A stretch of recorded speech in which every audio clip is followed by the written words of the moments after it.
अण्णा हजारे यांनी त्यांचे शिष्योत्तम असलेले आणि सध्याचे दिल्लीचे मुख्यमंत्री असलेले अरविंद केजरीवाल यांना एक पत्र लिहिलं. त्याच्यामध्ये त्यांनी काही केजरीवाल यांच्या विरोधातले म्हणजे आप सरकारच्या विरोधातले काही मुद्दे उपस्थित केले. 2-3 त्याच्यातले मुद्दे असे होते की सगळ्यात पहिली गोष्ट म्हणजे जे दारूचे ठेके त्यांनी कसे वाटप केले, त्याच्यातला काय घोळ झाला, हे बाकीची राजकीय चर्चा वेगळी. पण अण्णांचा आक्षेप असा आहे की मी तुला तर पाठशाळा सांगितली होती आणि तुम्ही तर मधुशाळा केलेली आहे. एक दुसरी गोष्ट म्हणजे सत्ता आणि पैशाच्या नशा केजरीवालला चढलेली. त्याचे सगळे आता बारकावे समोर आलेले आहेत, सोशल मीडियावर तुम्ही बघू शकता. अण्णांच्याच बाबतीत मला 2-3 गंभीर मुद्दे उपस्थित करायचेत. म्हणजे ते आम आदमी पक्ष किंवा त्याचे जे केजरीवाल आहेत ह्यांना सोबत घेऊन त्यांनी ते सगळं इंडिया अगेन्स्ट करप्शन असं एक फार मोठं आंदोलन दिल्लीला केलेलं होतं.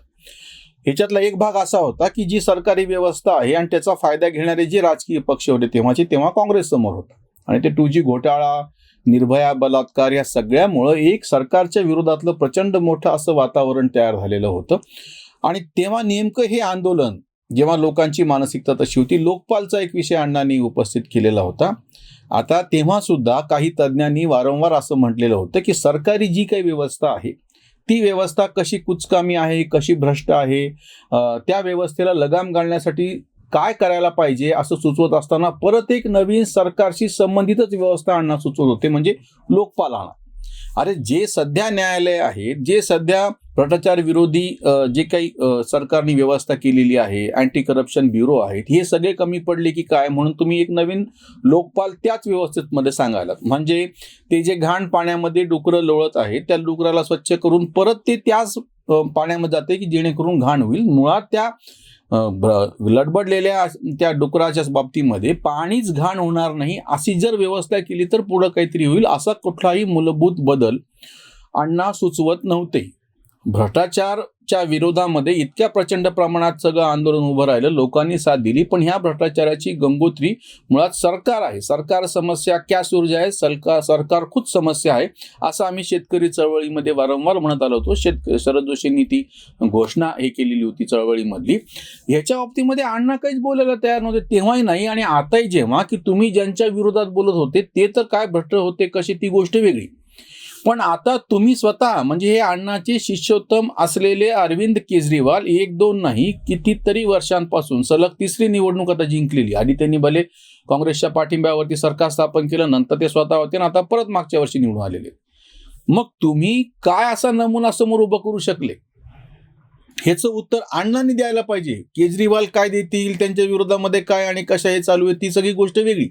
अण्णांचा जो भ्रम होता, अण्णा ज्या बाळबोध आणि हास्यास्पद पातळीवरती त्याचे सोल्युशन सांगत होते, उपाय सुचवत होते भ्रष्टाचाराचे आणि बाकीचे, मूळ उपाय जो आहे की सरकार कमी केलं पाहिजे, सरकारी हस्तक्षेप थांबवला पाहिजे, प्रत्येक गोष्टीमध्ये सरकार नको. एक दुसरा मुद्दा जो आता मोदींनी त्यांच्या भाषणामध्ये घेतला होता आणि जो अरविंद केजरीवाल जसं काही फार मोठी गोष्ट आहे असं म्हणून समोर येतात आणि आता अण्णांनी पण त्याचं उत्तर द्यावं, मुफ्त की रेवडिया.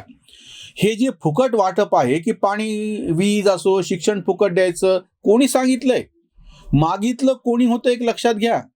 जो कोणी अतिशय काय म्हणता येईल त्याला गरीब असा वर्ग आहे, दीनदलित आहे, दुबळे आहेत, त्यातल्यापैकी ज्यांनी ही प्रत्यक्ष मागणी केली, ज्यांना आपण गरीब म्हणतो आहोत, त्या सगळ्याला त्याच्या गरिबीतून बाहेर येण्यासाठी मदत करण्याच्या ऐवजी तुम्ही सरधोपटपणे आता स्त्रियांनी काहीतरी त्या मेट्रोमध्ये तुम्हाला प्रवास फुकट कोणी मागितला होता?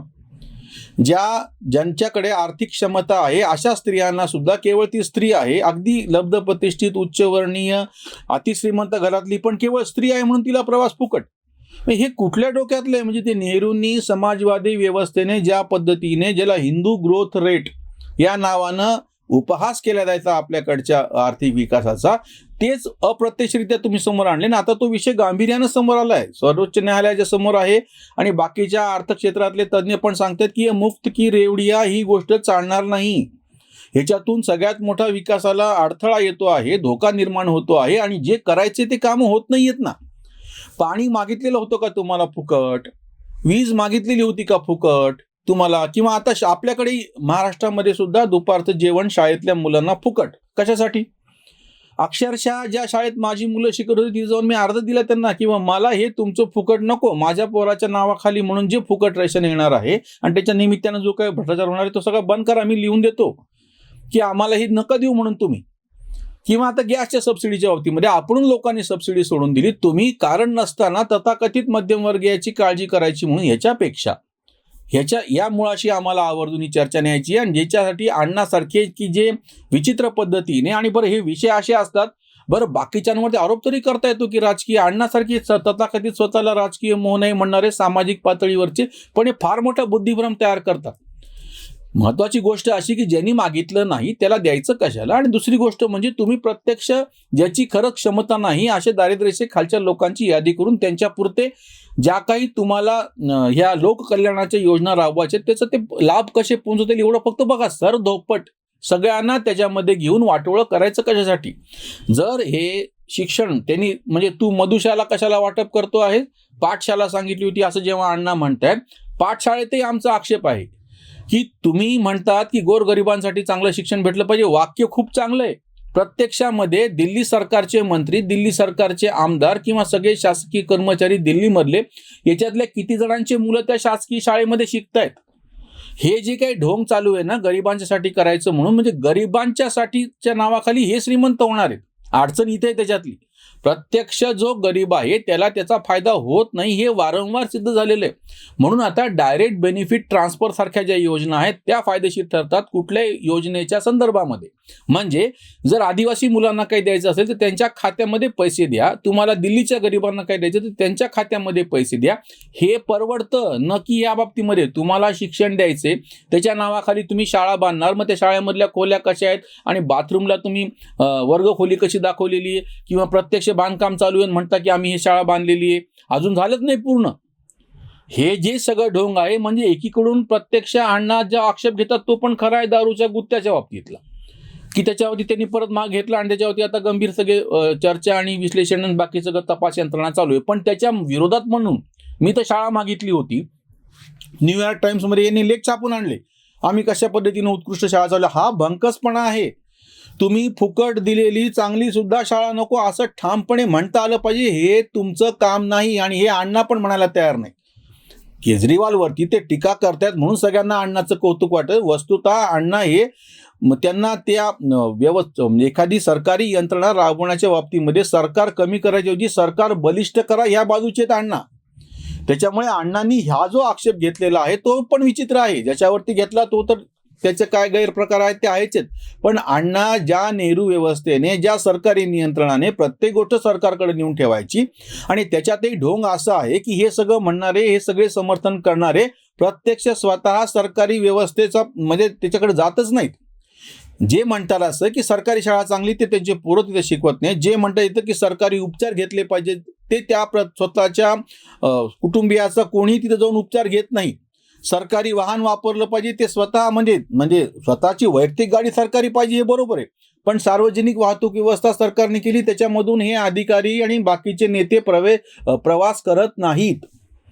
आणि अण्णा नेमकं त्याचं समर्थन करायला लागले की बाबा तुम्ही बाकीचं कसं मोफत दिलं पाहिजे. म्हणजे दारूचं तर गंभीर विषय आहेच आहे, पण तुम्ही लोक कल्याणकारी योजनेच्या नावाखाली त्यांना पाणी फुकट देणे, वीज फुकट देणे, त्यांना प्रवास महिलांना फुकट करणे, शाळा त्यांना फुकट देणे, ह्या सगळ्या ज्या मुफ्त की रेवडिया असा जो शब्द मोदींनी अतिशय नेमका वापरलेला आहे त्याचा गंभीर्याने विचार करायला पाहिजे. आणि अण्णा नेमकं त्याचं समर्थन करायला लागले आजही.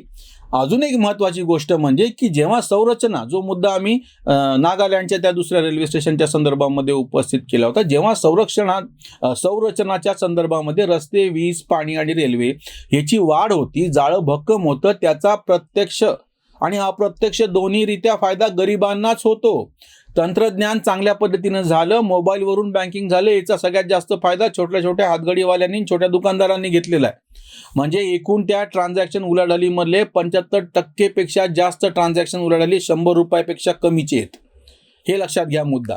त्याच्यामुळं अण्णा दिसत असताना जरी केजरीवालच्या विरोधामध्ये जे काही बोलत असले तरी प्रत्यक्षामध्ये अण्णा जी मांडणी करतायत त्याचा पण गांभीर्याने विचार केला पाहिजे. अशी मुफ्त की रेवडी आणि फुकटाफुकटी देशाला फायदेशीर नाही. त्याच्यावरची ही आपवर त्यांनी जी टीका केलेली आहे अण्णांनी, त्याच्यावरची उसंतवाणी. केजरूच्या नावे करीती ठणाणा प्रकटले अण्णा अकस्मात. सांगितले होते म्हणे बांधशाळा, दिसे मधुशाला सर्वत्रही. भ्रष्टते विरोधी लढलो आपण, विसरे तू पण नीतिमत्ता. तुझा मंत्री मज दिसे तुरुंगात, तुझ्याही अंगात ढोंग वसे. केजरूला चढे सत्ता पैसा नशा, संतापली भाषा अण्णांचीही. आंदोलने केले कातो अट्टहास, केजरूचा रहास डोळ्यांपुढे. कांत सत्तेसाठी सारे हापापले, कांत सत्तेसाठी सारे हापापले, आपले तुपले वेगळे ना. अण्णांनी हे लक्षात घ्यायला पाहिजे की ते हा सोडून दुसरा, दुसरा सोडून तिसरा कोणाची किती अपेक्षा करो, जोपर्यंत ती व्यवस्था तशी आहे भ्रष्ट, त्याच्यावरती बसलेला माणूस दुसरा असल्यानं काही फरक पडणार नाही फारसा. तुम्हाला ती व्यवस्था बदलावी लागेल, तंत्रज्ञानाचा वापर करावा लागेल, सगळं काही सरकारच्या नियंत्रणात ठेवायचं, हे बदलावं लागेल. मुळात सरकार कमी करावं लागेल आणि बाकीच्या गोष्टीसाठी, आणि हे प्रत्येक गोष्ट सरकारी नोकरी द्या, हे भिकारी धंदे पूर्णपणे बंद करून स्वयंरोजगार, रोजगार निर्मिती हा विषय म्हणजे नोकरी निर्मिती नाही, इकडे न्यावं लागेल. तरच आपण खऱ्या अर्थाने विकासाकडे जात आहोत असं सिद्ध होईल आणि जगाचा जो नवीन प्रवाह चालू आहे त्याच्याशी आपल्या देशाची नाळ जुळू शकेल. इथेच थांबूयात. धन्यवाद.